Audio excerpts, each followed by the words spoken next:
गत 24 घंटे अनेक स्थान में हल्का मध्यम धरण वर्षा होगा सहित सर्वाधिक वर्षा रेकर्ड कर बालेश्वर जिले में 125 मिलीमीटर।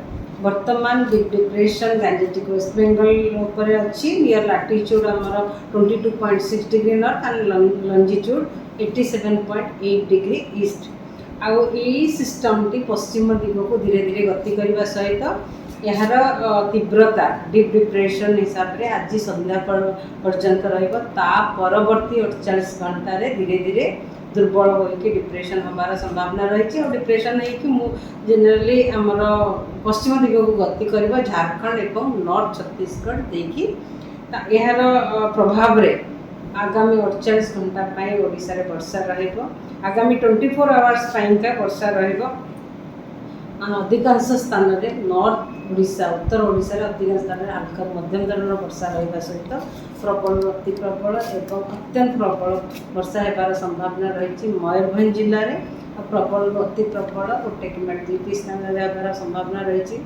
केउंझर बालेश्वर और सुंदरगढ़ जिले में ता सहित प्रबल वर्षा गोटे कि दुईटी स्थान में होबार संभावना रही जमीक झारसुगुड़ा संबलपुर देवगढ़ अनुगुल ढेंकानाल भद्रक कटक जगतसिंहपुर खोर्धा जाजपुर एवं केन्द्रापड़ा जिले में 16 तारीख में भी उत्तर ओडिशा रे अनेक स्थान में हल्का मध्यम धरण वर्षा रहा सहित गोटे कि दुईटी स्थान में प्रबल अति प्रबल वर्षा रही संभावना रही जमीक झारसुगुड़ा और सुंदरगढ़ जिले में ता सहित प्रबल वर्षा गोटे कि दुईटी स्थान में होबार संभावना रही जमीक केउंझर देवगढ़ संबलपुर बरगढ़ सोनपुर बौद्ध एवं अनुगुल जिले में ता सहित आगामी 24 घंटा आज संध्या पर्यंत राति पर्यंत आमर उत्तर ओडिशार जिला माने जमीक मयूरभंज केउंझर बालेश्वर एवं सुंदरगढ़ जिला मानक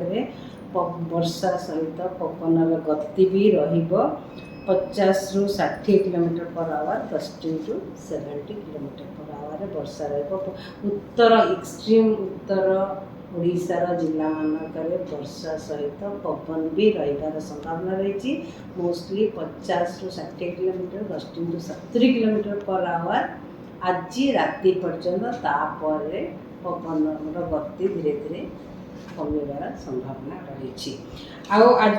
आज समुद्र अति अशांत रहिबार संभावना रही।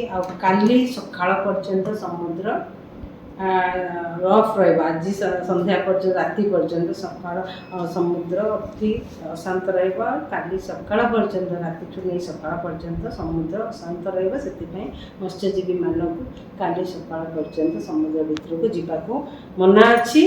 आउ नॉर्थ ओडिशा कोस्ट रे पोर्ट जमती पारादीप और धामरा पोर्ट पाई सिग्नल जारी करा जायछि लोकल कस्टमरी सिग्नल नंबर 3।